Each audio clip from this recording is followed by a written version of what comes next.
ان کو no confidence کے ذریعے نکالا گیا تو جنرل باجوہ کو یہی عمران خان صاحب تھے جنہوں نے کہا کہ میں آپ کو لائف ٹائم کے لیے ایکسٹینشن دینے کے لیے تیار ہوں.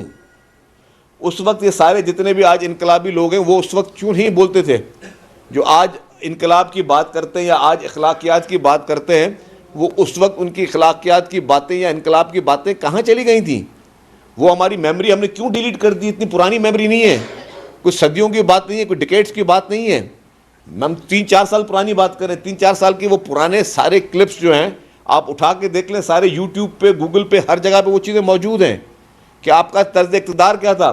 آخر تک آپ نے جو ہے جس ادارے کی مدد سے آپ اقتدار میں آئے، اور جب اس ادارے کو آپ نے کہا کہ میری مدد کریں، انہوں نے کہا کہ نہیں جی ہم تھک گئے آپ کی مدد کر کر کے، ہم تھک گئے آپ کی نااہلیت کو چلا کر.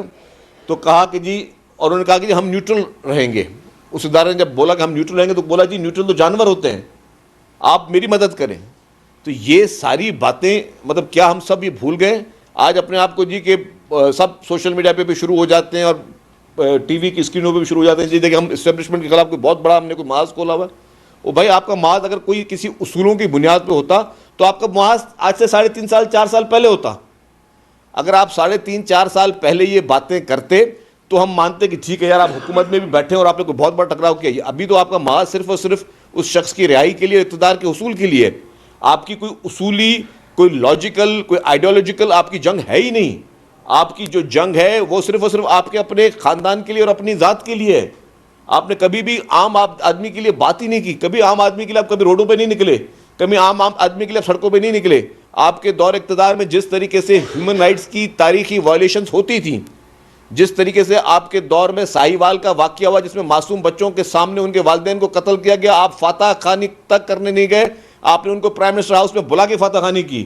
جس طریقے سے بلوچستان میں سریاب روڈ پہ جس طریقے سے بے ایمانہ جو دہشت گردی ہوئی، وہاں کے لوگ آپ کو پکارتے رہے کہ یار تم میرے سربراہ ہو، تم اپنے آپ کو بہت بڑا ایک بات کرتے ہو کہ جی میں ریاست مدینہ کی بات کرنے والا ہوں، کم از کم ہمارے جنازے دیکھنے آؤ.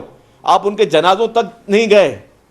آپ کی تو غرور اور تکبر کی جو انتہا تھی وہ آسمان کے عروج پہ تھی کہ نہ آپ کسی کے جنازے پہ جانے کے لیے تیار تھے، نہ جن لوگوں کو بے ایمانہ قتل ساہیوال میں جو لوگ معصوم بچوں کے سامنے ان کے پیرنٹس کو جس طریقے سے شہید کیا گیا اس پہ بھی آپ نے جو ہے کوشش کی کہ کیسز کو رفع دفع ہو. آپ کے دور میں جس طریقے سے آپ کی چوائسز پہ صحافیوں کو جو ہے وہ چینل سے جو ہے وہ نکالا جاتا تھا، جرنلسٹ کو، آپ کے اینکرز کو ٹی وی چینلز پہ آپ کی خواہش پہ کہ جی اس نے میرے خلاف سوال کیوں کیا.